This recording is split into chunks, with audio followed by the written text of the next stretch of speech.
I think it was me and Pops. Then I had baby doctor. Me and Nick. Yeah. Then I was sick. Then I was it's crazy. Yeah. So this is my first Welcome, one Alex. of the new year. Welcome back to Today Mañana. I know. It's like, oh my goodness, it's probably my longest Today Mañana break ever.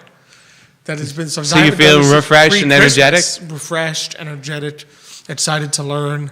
Excited to have our fantastic guest join us. She's going to be in a little while. Dr. Matthew Johnson from the Free Range Direct Primary Care is going to join us. So, it'll be a fantastic show. It's a perfect time of year, too, because so many people kind of coming down with the flu, Yeah, well, it's been going around. I think also New Year, right? People are always like, oh, man, I haven't had a checkup in pretty sure this is Xavier was like, I haven't had a checkup in 3 years. Maybe I should do something, right? So it's always good to think about different options, new ways of doing this. And I think direct primary care is something people are interested in. And if you haven't heard of it, you'll learn more about it today. So that's going to be a lot of fun.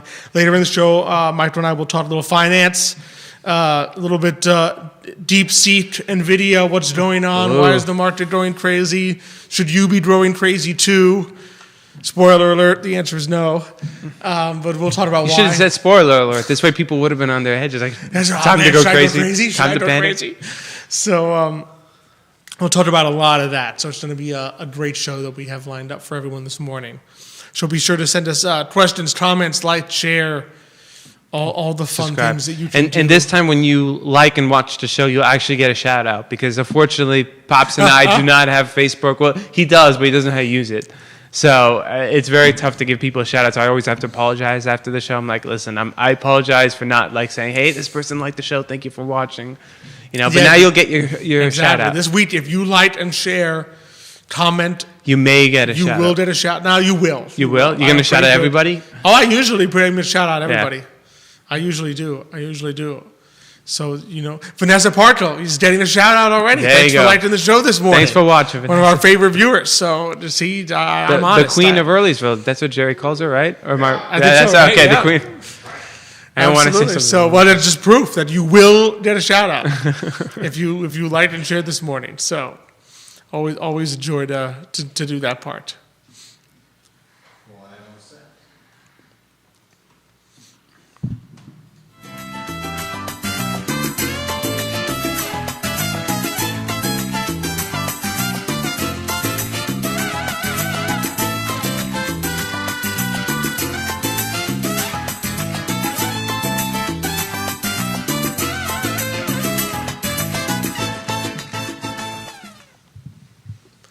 Good morning, everyone, and welcome to Today Mañana. I'm Alex. This is Michael. We're very excited to have you joining us on a pretty sunny morning. This feels like summer compared to what we were doing with last week. Pops and I came into the studio. My gosh, it was 20 degrees. Yesterday, when it hit 60, I was literally like, man, it's kind of warm, right? And then I'm like, well, yeah, relatively speaking. Listen, when it hit 45 on over the weekend, I was like, it's so warm. I was like, I'm in my car and I'm not freezing. I don't need 5 layers on. Forget it. Well, that's what I was saying. After suffering through 15, 20 degrees, there's anything over 30 is going to feel warm. Yeah. And then when we were getting 15, 16, it was like, oh, this is nice. Yeah, so it's a beautiful day to be out and about. But if you happen to not be out and about, it's also a beautiful day to sit down, grab a café con leche, and watch some Today Mañana. So there's always that. You don't have to feel forced to go out and be in the weather. You can still relax at home and enjoy a fantastic show that we have lined up for everyone. We're going to be joined shortly in the show by Dr. Matthew Johnson from Free Range Direct Primary Care.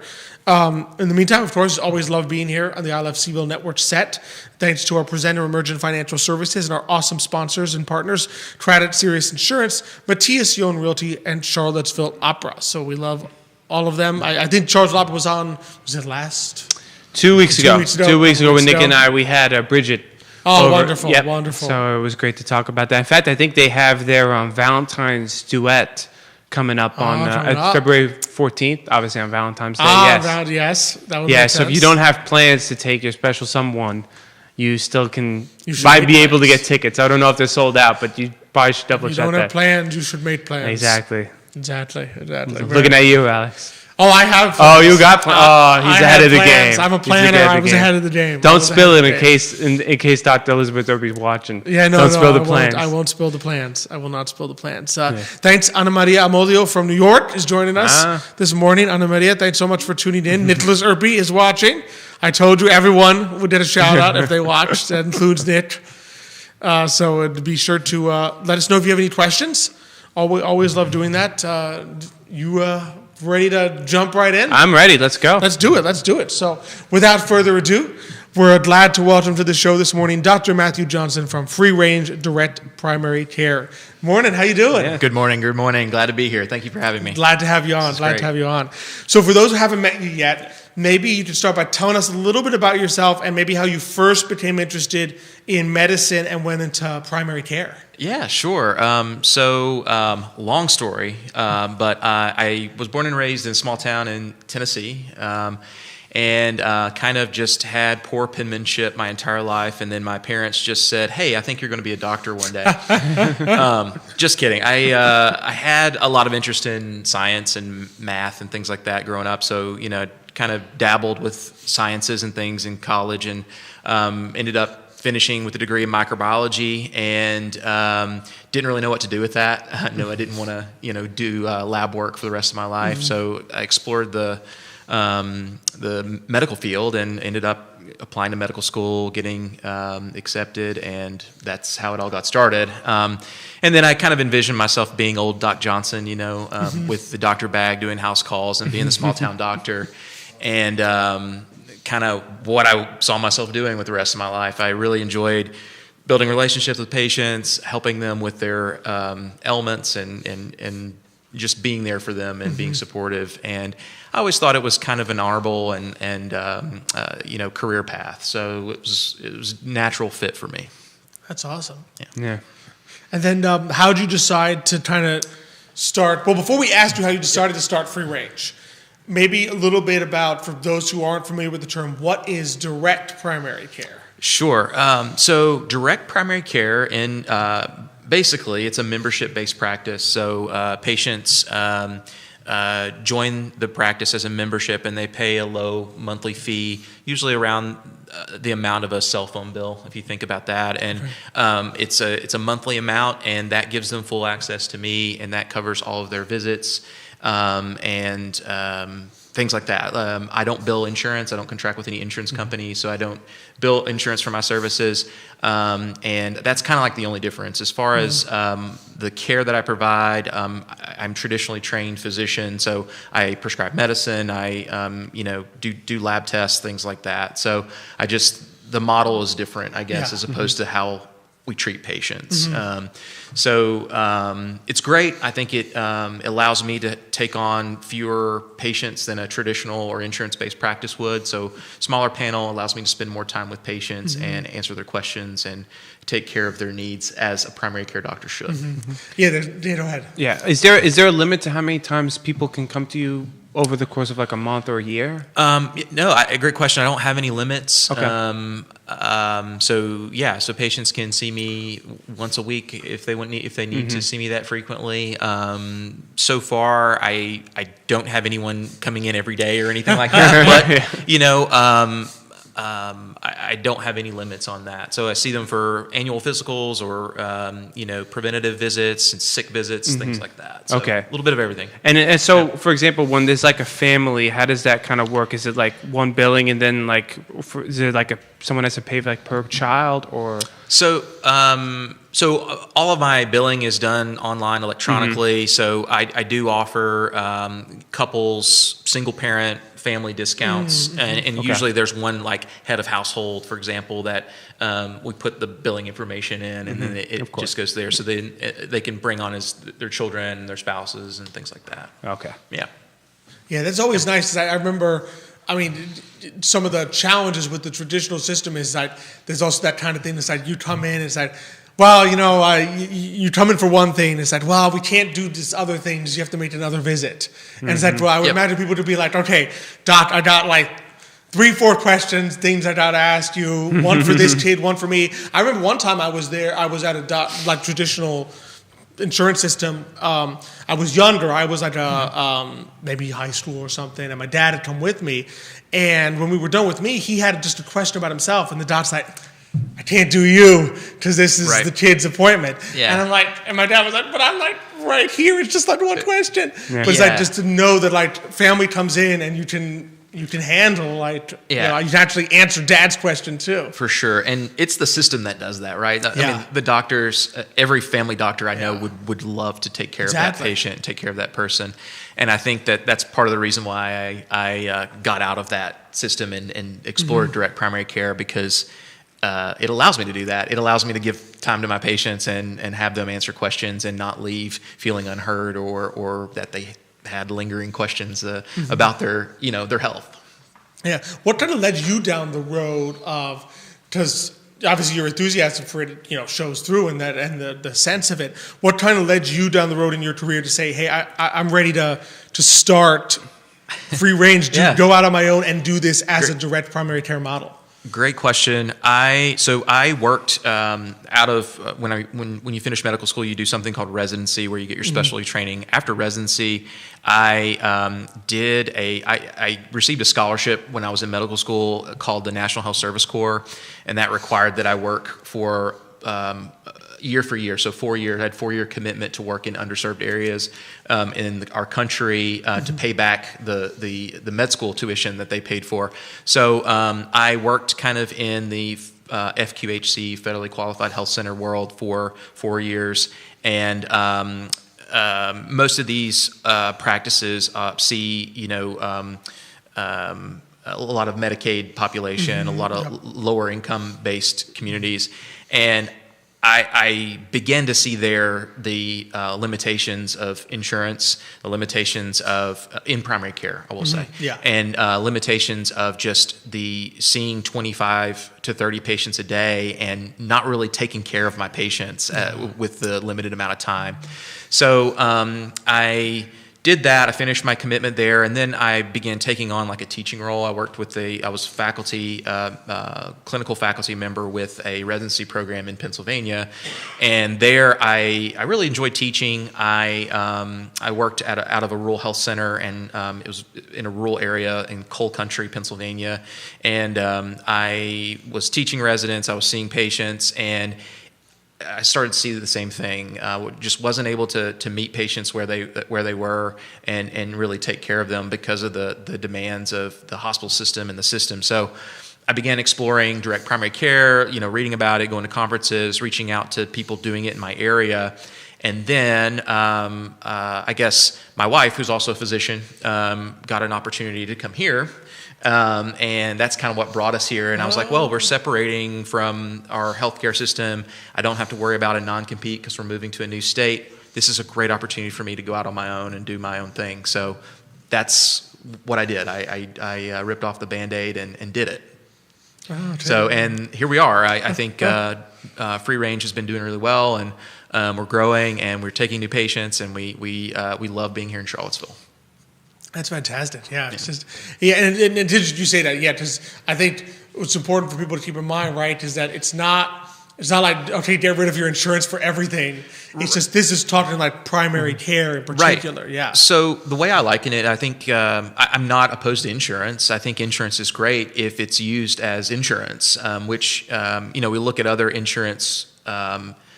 The worlds of insurance, like homeowners insurance, car insurance, and they're catastrophic care, right? We use them when we need them for catastrophic, expensive things. Our healthcare system has evolved into us relying on health insurance for every aspect of healthcare, and it drives up the cost. It makes things more expensive. Yep. So I always tell patients, and they're asking like, oh, well, why can't I use my insurance for this or whatever? I'm like, well, would you use your car insurance to fill up your gas tank or to pay for your brakes or your tires? No. If you did that, they'd probably be way more expensive. Yep. And so primary care in itself is not expensive. And I think that cutting that middleman out, the insurance aspect, and allowing us to work directly with our patients, cuts costs down. It cuts a lot of the overhead in our practices down, and it cuts the cost of patients too. That makes a lot of sense.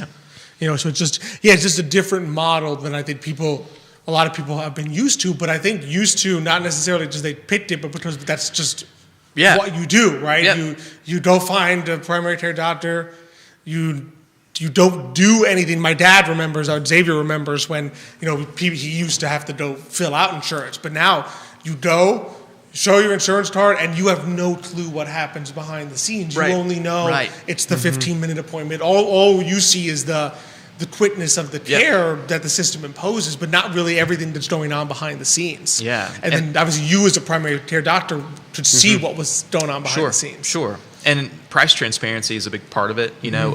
That's starting to take effect in our healthcare system, hospital systems, and things, and legislation making them more required to be more transparent with cost. But you still, you have no idea what the bill's going to be a lot of times if you're going to an insurance-based practice or whatever. Yeah. So that's what free range. We're all about.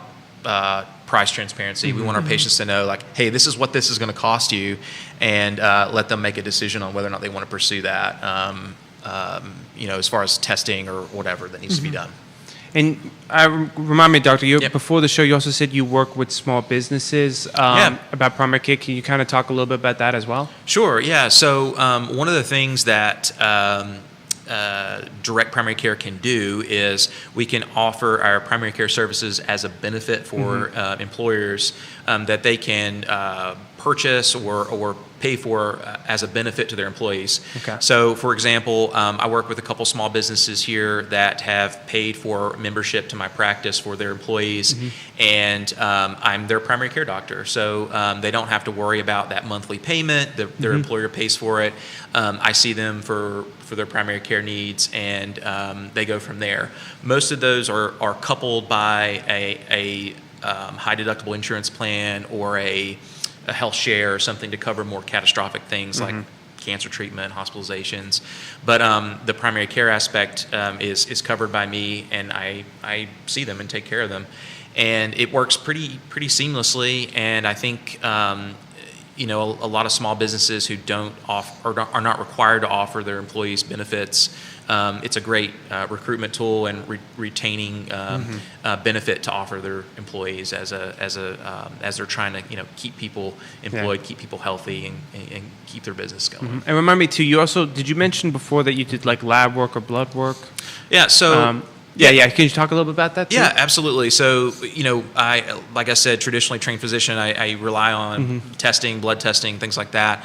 I have a negotiated partnership with LabCorp that I have cash-based prices for labs that are a fraction of the cost that you would pay if you were utilizing insurance or if you were to go to another healthcare system. So patients utilize that.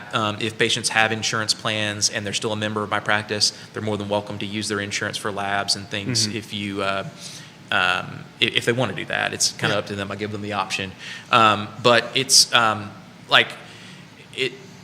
it even surprised me how affordable like lab work can be when you look at it and you look at like really what the cash-based pricing is. So it's a fraction of the cost. I would say someone that goes to another healthcare system and asks for their cash rate, they're going to pay hundreds of dollars. I'm paying like $20 to $30, example, for most like routine labs. What is you're just paying for the lab as opposed to the administrative back and forth between insurance company lab, which eventually, inevitably, like anything else going on, which ends up at the consumer's paying. Because that has to be factored in somewhere. Yeah, and it's been really fun because I'm a solo, so I don't have staff to draw blood and things. So I draw the blood, and it's been fun because not a lot of doctors get to do that, and that was definitely a skill I had to go back and reteach myself. I did that in medical school. It's a long time. Medical school we did a little bit, and then residency you don't really do it, and then I was out practicing and definitely didn't do it, and then now I'm like, oh well, I'm the phlebotomist too. So that's been. That and the business aspect of things has been the biggest, steepest learning curve for me. I was going to ask you about that because obviously starting your own practice, that also, you're also functionally an entrepreneur. Like you have that kind of that back end stuff. Was there anything like surprising or challenging about that part, or? There's every day I think there's something challenging or surprising. I think just all the the details of starting a business and what you need to have it aligned and the licensing and all of that kind of stuff is just can be challenging and getting all your ducks in a row and doing all of that. I will say the direct primary care community, both nationally and here locally, has been very supportive of that. So the other direct primary care practices, I can't say enough how thankful I am for them to be supportive and help me out with navigating those kind of things. So family has been very supportive and doing little things. I have 2 kids, 2 daughters. They're wonderful. My wife has been very supportive and allowing me to just run things by her. Like, is this a good idea? Do you think I'm stupid? Whatever. So it's been so good having a supportive group like that. And then there's a lot of resources out there that I've utilized as far as there's books. We have a very robust. I might be aging myself, but Facebook group here with that's what we're streaming on. So it's great. Of DPC, direct primary care doctors nationwide that we can bounce questions off of and things. And it's been very helpful, very supportive. As you experience as a doctor, either through primary care or beforehand, are there any underlying health issues you've experienced that are kind of prevalent in like either younger children or younger adults or older adults? It's like a trend that you and other doctors have noticed. I'm just kind of curious, throwing it out there. If it's a tricky question to answer, you don't have to. Yeah, no. I think there's a lot of things. I think your big 3, as I like to refer to them in primary care, are like things like hypertension or high blood pressure, diabetes, high cholesterol or hyperlipidemia. Those are things that aren't always visible and aren't always symptomatic or patients suffering from. And having a good relationship with a primary care doctor and checking in on those things routinely, I think help lower risk and lower poor outcomes in the future. So those would be my common things. As far as like in kids, don't really see anything like that trends. We see. I have a decent and growing population of pediatric patients in my practice now, and one of the things that I see in our area here is and I think this goes nationwide, is a little bit of distrust in the medical system, like a little bit of, one realm of that is like vaccine hesitancy, like not wanting to get routine childhood vaccines. And, I think that's something that's been a challenge to me to try to, I don't want to say persuade, but educate patients and their parents on the benefits of vaccines and benefits of getting your routine childhood vaccinations and how that prevents disease and poor outcomes in the future. So very supportive of that. Very, I don't discriminate from people whether their decisions are to not vaccinate, but I do try to educate them if they are hesitant or they want an alternative vaccine schedule, or if they just flat out don't want to vaccinate their kids. I try to educate them, and oftentimes I can convince them to be supportive of that and to vaccinate eventually. But that's been one of the challenges, I would say. Yeah. And I think part of that is being an independent practice or an independent physician, is that I kind of sometimes attract those people seeking alternative models of healthcare and alternative views on healthcare. And I welcome everyone with open arms if they want to come to me for care, and I always try to give them the best care that I've been trained to give. So I think that's been clinically, I think that's been one of the bigger challenges that I've had since I've started this. Yeah, makes sense. Audience question for you. Matthias Yohn says, interesting concept. Can subscribers, members also like email you to get medical guidance and answers, or is it all in-person visits? So one of the hallmarks of direct primary care is that we and I strive to be available and meet my patients where they are. So every day I text my patients. I don't text them. I text with patients. I guess they text me questions. They email me questions. I have secure platforms for both of those that are compliant with HIPAA guidelines and things like that. I do telehealth. I do video visits. I do in-person visits. So yes, I am available and accessible in various formats. and I've enjoyed that. I think a lot of things, like, for example, I've had a mom send me a message with kiddo has a rash. So I asked her, like, well, send me a picture of the rash. Let's take a look and see if they need to actually come in and be evaluated. So we determined that it was through sending me some photos of the rash, and I triaged the patient and determined that it was probably a benign thing that would self-limit and go away, and we saved the patient from having to come into the office and take time out of school and take time out of the parents' work day and things like that, and they ended up getting better. So I'm all about being accessible to my patients and meeting them where they are as far as technology goes.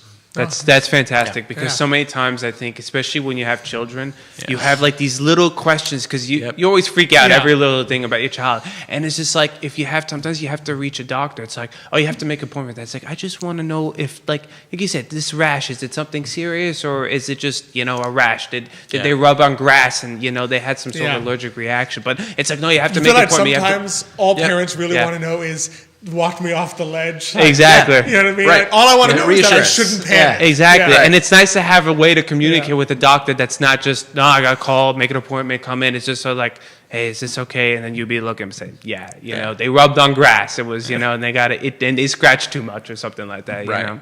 And I will say that, like, those messages come directly to me. They're not being filtered by a staff member or anything like that. So they're coming to me, and I give them my honest response. So that's been great, and I think it's been one of those things that patients value. I think being able to access their doctor. Fantastic. Absolutely, yeah. Well, this has been fantastic. I've learned so much. Before we let you go, so I know, because you said you are taking new patients. Where can people find out more? Reach out to you if they want to. I just meet with you, chat. Where's the best way for them to do that? Sure. So I'm always on social media. So Instagram, Free Range Primary Care, and then Facebook and Instagram. My website is the best spot to get information. It's www.frdpcfreerangedirectprimarycare.com. There, patients can sign up for membership. They can read about me, read about my practice. They can also schedule appointments there. I do free meet and greet appointments for patients. So if they're it's like a first time get to know you kind of thing. Get to know me, ask questions, things like that. I do those virtually and in person, however they want to do that, and they can schedule that right on the website. So, and then my phone number, email address is all on there as well. So folks can email me with questions, text me, call me with questions, however they would like to. So. Fantastic. Yeah. Well, this has been an absolute pleasure. Yes. Yeah, it's been Thanks great. so Thank much you for coming on. Yeah, Really thank you so much for having coming me. on. Yeah, thank Very you. informative. Great job. Thank you. Thanks. And so be sure to check out frdpc.com is where you can find Dr. Matthew Johnson. That's fantastic. I always like that when like you see people and they start their own like business, but also that interpersonal connection that comes with that, especially with your doctor. You kind of want to know who your doctor is. Sometimes with healthcare, I'm sure you've had this experience. It just feels like your insurance is switching every year. It's like that doctor you went to last year. Now it's like, well, they're not on that list. The network, So it's either you got like a new doctor, you're like, I don't feel like going to meet a new doctor. And I think he made a great point in that back in the day, if you talk, almost all health insurance was functionally catastrophic health insurance. In other words, it was for like these really big disastrous things. And over time, it became to absorb everything.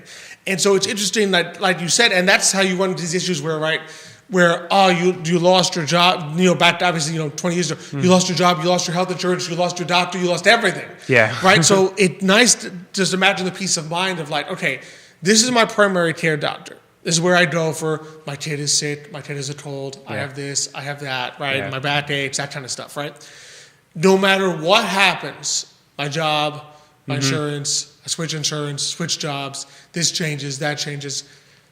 Nothing affects it because it's just a membership thing. Yeah. It's just kind of divorced from all that complicated sphere of and plus the ability to contact them with questions either via text or, like you said, like email or do like video. The nice thing about that too is, like you said, so many times you have like a little question. It's like, I don't think I have to come in for this, But at the same time, it's like sometimes with the other doctors, you gotta call and make appointments. Like I don't have to come to this. I just want to just do a quick video, say, hey, what is this like on my finger? And they'd be like, oh, it's it's just a rash or it's just a bump. To be honest, from the perspective of like taking care of yourself, it probably encourages people to come in more so than the other ones would. Because I'm pretty sure under traditional model, right, you get the one free checkup. But every other time you go to the doctor, you got to pay. So how many people, there's people out there that are like, I'm sick, but I already did my free checkup and it's going to cost me to go see the doctor, right? Or I'm going on a trip. Like I think it cost me when we were going to Egypt and I went to go see if I needed any like vaccinations and or like pills or something like that, malaria pills and stuff for the trip, right? It cost me like $125 to go. So how many people are like, well, I'm not going to go. I'm just going to take my chances. Whereas this encourages, I'm already paying the guy. I'm already paying my doctor this much per month for unlimited visits. Yes. I might as well go. Like, this is hurting me. I have this pain in myself. I might as well go because I'm already paying him, as opposed to like, I better not go in because it's going to cost me. Well, same thing happened one time way back when. I had like I was like itchy all over my hand, had all these like little bumps. I was 90% positive. Said I think I got poison ivy, but again, I wasn't a doctor. I didn't know. I wasn't 100% sure. But I literally had to make an appointment, pay just for the doctor to go. Yep, you got poison ivy. It's like I was 90% sure I had poison ivy, but I was just in case because I don't know because again you probably could have texted and yes, I could have been like poison ivy. You would have been like that's poison ivy. It's like okay, that's what I thought. I just want you just want that extra confirmation because again, I'm not a doctor. Yes, Google could show me a million images. I'm like, man, it looks like poison ivy. You put it in there. I got a rash on my hand. Said, well, you're going to die in 6 weeks. As you could have it could be poison ivy, but it also be these 10 things that could lead to serious illness. Exactly. Like, oh my gosh. Anytime you go on, what do they joke? You go on WebMD. No matter what you have, you're going to die in 6 months. Well, exactly. It's like I have a headache. It cures for headaches. So if you have a headache, it could be from stress. Okay, so it also be brain tumor or this or that. Like, oh my goodness. Exactly. So you start getting scared. So it's nice to be like, have someone like you could at least contact for anything big or small. It's a clever model. And I think, like we've said, Dr. Johnson's not the first individual we've had on that did and he said that it's growing in Charlottesville. Charlottesville, I think nationwide. Nationwide. So definitely, an interesting thing to check out. And more interesting stuff, Alex. I know you want to touch upon. I know the big news was the other day, or was it last week, about NVIDIA and the new... I think it was just Monday. Monday. Funny, it feels like it was a week ago. I know. It was just Monday that DeepSeek. DeepSeek. No offense, it just DeepSeek also has like a very nefarious sounding thing to it. DeepSeek. Right? I was thinking, remember the show Person of Interest? Yeah. There was the bad AI. What was the name of it? I think it was Samaritan. Samaritan. Was the bad AI that could read everything. And DeepSeek, and it's just like, oh boy. Is it like But Monday, DeepSeek. We managed to do what OpenAI does for $6 million as opposed to like $1 billion. Right, and we did it with like all these cheap NVIDIA chips. Total market crashed, went up a little bit the next day, went down again yesterday, and I kind of wanted to talk about it for a couple reasons. One is to I wanted to start with a little compare and contrast because all right, here we have what you would think of as maybe not great news for the market, right? That a Chinese company did for $6 million for a fraction of the price what we spent billions doing, right? On the other hand, I might remind people, and so market goes down. I might remind people, in 2022, a major country in Europe invaded another major country, and the market went up. And so you would say that can't possibly, like, how can these two things happen? One of these sounds way worse than the other. But I think what people need to often think about is that moments like this, I think, tell you more about the market than they tell you about the actual event that occurred.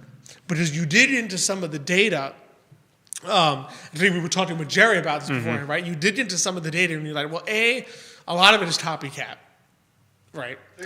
They ripped off some of the code and stuff. And secondly, a lot of tech people are saying, OpenAI, they have their language learning model. You type in stuff, it gives you an answer, right? But it's also been applied to very large businesses to do a lot of things.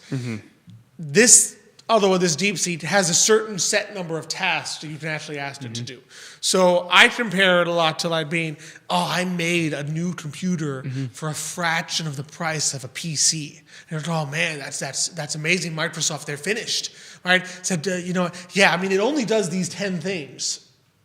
But it's a fraction of the price. Yeah, but that's why it's a fraction of the price. It only does 10 things. Yeah, you don't need a data farm because it's not doing as much, right? But I think, and the reason I say it is you look at the tech, does it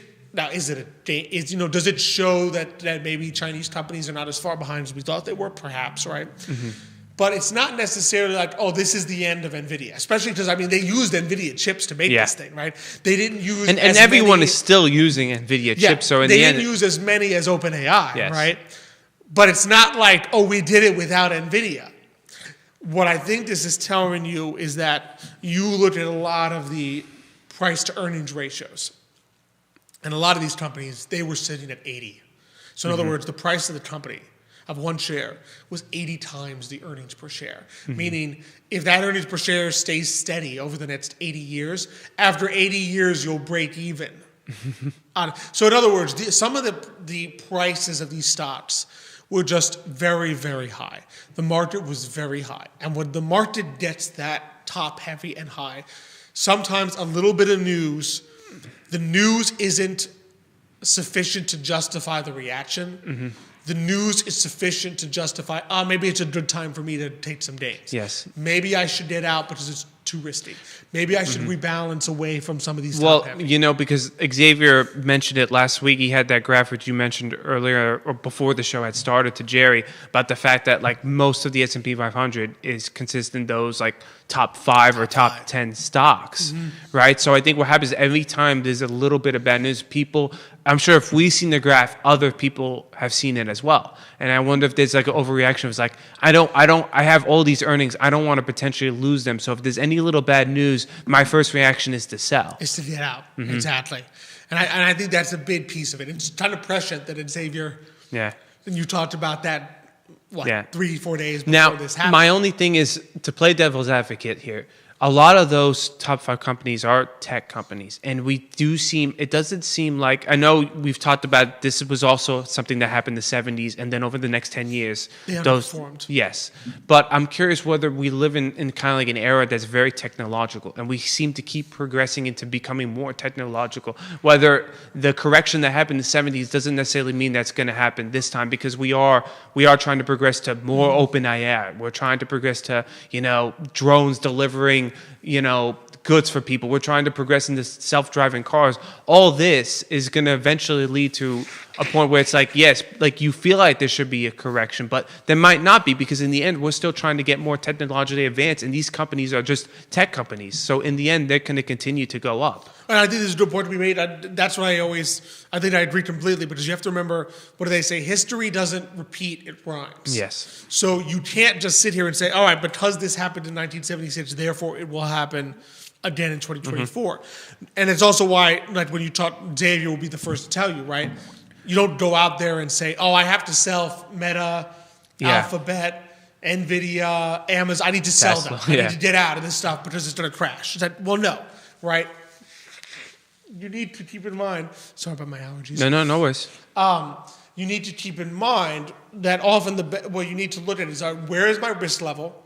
If I think that there is somewhat of a greater risk in the S&P 500 than would otherwise be there because it is top heavy, maybe what I need to do is just reallocate. Say, all right, maybe instead of being 30% S&P 500, I am 20% S&P 500, 10% equal weighted S&P 500. I want to weight a little more the other 45, 450 stocks or the other 495 stocks on the S&P 500, right? So there are ways to position yourself to understand that, okay, there is inherently greater risk when the top 5 are sitting at 80 times earnings, right, than there would be if they were at 20 times earnings, right? Without saying I need to be either all in on these stocks or I need to be out of these stocks. Because you're exactly right. You look at companies like you just looked at NVIDIA, right? All right, let's say you were to look at that company and say this business model is unsustainable at 80 times earnings. how do you know that tomorrow they won't invent something else that you haven't heard of yet that their R&D is working on that changes the picture, right? Or someone cracks, really cracks self-driving drones to deliver stuff. It's like, well, we really need, the only way we can know how to do is with an NVIDIA chip, and then suddenly, same situation. Exactly. It's going to go through the Or roof. you're sitting there saying, Amazon, I don't know, how much can they do it further? And then tomorrow Amazon says, we can now have same-day delivery in, in the entire country. You're going to wish you had it, right? So you just said the same thing about Apple. It's like, the Mac is good, but like, is it really that good? And then they invent the iPhone and their fortunes change completely. Yeah. Right? So you can't just look at these companies and say, they've had their day, it's over, it's finished, right? What you can do is say, okay, the calculus of how much potential growth they have has to be different at 80 times earnings than it does at 20. Right? It has to be different at their market cap now than it was when they were smaller. So I just need to take that into account and determine, does that mean that the risk I'm taking in my portfolio is too great for me? Or does it mean it is the correct level of risk that I should be taking? Because that's where you need to make the judgment. And what I would tell you is you need to make the judgment based on the market, like where the market is, where the risk level is, and not the news. You can't look at NVIDIA and say, I'm going to decide whether or not this is a good company based on whether or not DeepSeek did some OpenAI copy for... Now, whether you want to track the portfolios of those in government, that's a different story. Because it seems like every once in a while there's like these trackers for like the people like in Congress and the Senate, and it's like they outperform the S&P 500 3-4 times, and it's like, wait a second, I'm just going to do what might be that, they know something we don't. They might know something that that's where for that you have to decide how much you choose to believe in insider trading. Yes. But that might be a different strategy that I can neither confirm nor deny nor recommend. Yes. But absolutely. But I think that's the key element to keep in mind. Yeah. And I think the same applies, for instance, to yesterday, right? Yesterday, Federal Reserve announced nothing. They said, we're not lowering rates, we're not raising rates. The projections were 99 to 100% that beforehand that the Federal Reserve was going to do nothing. So the Federal Reserve did yesterday exactly what people expected them to do. Market went down. Now you go back, right? They had lowered rates, I think, last time. They had done nothing. I mean, they only lowered rates 2 times last year. Yes. A lot of the other times they did nothing. Sometimes the market went down, sometimes it didn't. And then it's the same picture, right? Is it the news that made the market go down? Not really. It wasn't shocking news. It wasn't a change it wasn't a paradigm shift like, oh my goodness, Powell came out and said something we didn't expect him to say. This is shocking, right? No. He said exactly what people expected him to say, right? He did exactly what people expected them to do. The market was in a different place Wednesday than it was in December, than it was in November. The market was already a little spooked. The market was already a little top-heavy. It said, okay, let me take some more gains. Let me sell some stuff. So I think you need to be aware of news. You need to be aware of what's happening, right? But I think you can't make decisions based on the news. You need to make decisions. I mean, black swans did happen, right? But you can't make decisions based on the news as much as say, all right, where is the market? Like, you shouldn't have made a decision Wednesday morning saying, I'm going to guess what the Fed's going to do and buy accordingly. You need to make a decision based on where is the market, what does that mean relative to the risk that I am comfortable taking and the risk that I can afford to take. And it's funny, you've touched upon something that actually Xavier had talked about last week too, about when you talk about like reinvesting your portfolio. Because he was mentioning how like a lot of the top stocks in S&P 500 sometimes are also a lot of the top stocks in like, for example, like the Russell 1000 growth. And he says sometimes you don't realize that you're kind of doubled invested in these companies. And that's when it's a good time to kind of look at your portfolio and say, oh, wait a second, I might need to cut back because I didn't realize that I'm thinking I'm invested in different indexes, which you are, but they still have the same companies. Exactly. And we see this all the time. We'll have prospective clients come to us, bring us their old statement. and they've got like they're like, oh yeah, I'm well diversified. My diet, I'm in like Apple. usually it's not a guy, it's Yeah. like a robot, right? The robot has me invested in like 12 different mutual funds. Yeah. And then we'll go adding up the mutual funds. Well, yeah, but this one's like, the tech mutual fund, and this one is, future thinking fund, right? And this one's the American future thinking fund. And then the top 5 stocks are the same. Top 5 funds. And before you know, we're like, do you realize that like 10% of your portfolio is Amazon? And Yeah. like, no, 10%, how can it be Amazon? I'm in 17 different mutual funds. Yeah, but every one of these mutual funds is like, has 4%, 5% in Amazon. So when you add it all up, you're 10% in Amazon. And they're like, oh, I don't want to be 10%. You got to dig in there. Because if they all have the same top 10 holdings, then you are going to be heavily invested in these top 10 stocks, even though you think you're diversified. So being diversified means being actually diversified, not I have 17 mutual funds. Like you mentioned, there's 495 other companies in the S&P 500. You don't have to be invested in just the top 5. Exactly. So you need to look at that, keep in mind, and also when you do diversify, you have to think about what you're diversifying into, right? Because you say, oh yeah, I want to lower my risk, let me diversify. And then you go out and buy the Latin America fund, right? Say, well, if Latin America is more risky than everything else you have in your portfolio, and you're now adding currency risk, you've diversified, but have you reduced the risk of your portfolio? Said, all right, yeah, I have some new correlations and all this stuff, but have you reduced the risk or have you just increased it? Right, so people need to be very careful. You need to look at what's in your funds, especially mutual funds that are not what we would call passive or index. In other words, when you have a Russell 1000 fund, that job of that fund is to track the Russell 1000. For the most part, it will have the stocks that are in the Russell 1000. When you have, the growth fund of so-and-so company, right? Designed to outperform stuff, right? That's just an outperformance mandate. If it's an active fund, its job isn't to replicate anything. It's to somehow do better. They could be invested more in Microsoft. They could be betting against Microsoft. They could be going for Tesla. They could be betting against Tesla.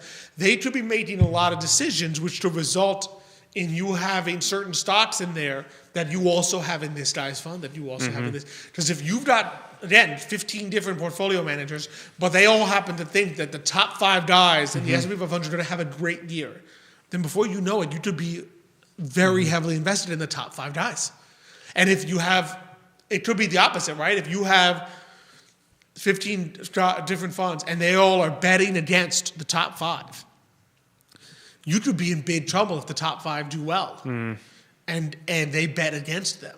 You could be hammered because you had 15 guys who all thought, yeah, I'm going to underweight those guys because I don't think they're going to do as well this year. I think NVIDIA is going to have a bad year this year. And it's not even just sometimes with companies too, it's also with sometimes sectors because, a lot of these companies, like we would mention, are all technology. Sometimes you could be extremely heavily weighted in technology sector. And Xavier mentioned this before, not really having enough, exposure to real estate or consumer staples or consumer director or industrial. Like there's so many different sectors. S&P 500 is considered kind of a middle of the road risk level as far as stocks are concerned, right? It's not considered super risky like emerging markets or small cap stocks. It's not considered. It's not like but it's not considered bonds or your dividend payer consumer staple stuff. It's considered middle of the road. But if you're, so you might sit there and say, I'm 60, I want to be middle of the road stocks, S&P 500. Would you feel the same if I told you that you were 25%, 30% tech? Because that's where you probably are. If you are solely S&P 500, if you were to invest solely in S&P 500, you're probably approaching 30% tech. And was that something you would consider risky or not risky? It might change the way you think about your portfolio. If I say you're 100% S&P 500, okay, good, my stocks are safe. You're 30% tech. No, wait, that's too risky for me. I'm 65. I can't be 30% tech. They're the same thing. So you need to think about how the S&P 500 has changed over time and what the sectors are. And maybe you need to invest in sectors separately. Maybe you need to look at different asset classes in the equity space. So you need to think about it because there's two ways of describing the same thing, but which give you two really different impressions as to how risky your portfolio is. Good point, Alex. Good point. So so just a couple things To keep in mind. Yeah, to keep in mind. Not telling people to panic, right? But I am telling. No. I think what we are telling people is this is a good little wake up call for you to look at. All right, what is my portfolio actually invested in, and how much risk am I actually taking? And does that make sense for me, or do I need to rethink, not based on the news, but based on the market, how much risk I need to be taking in my portfolio? Good point. So that's our nugget. That's our thinking nugget for the day. That's our thinking nugget for the day. Hopefully it's worth more than 2 cents. Yes. So that's why I didn't say it. Well, inflation now, so it's 4 cents. Exactly. That's our 4 cents. That's We've our doubled- 4 cents. we've doubled We've it. doubled the value of our prognostications. Exactly.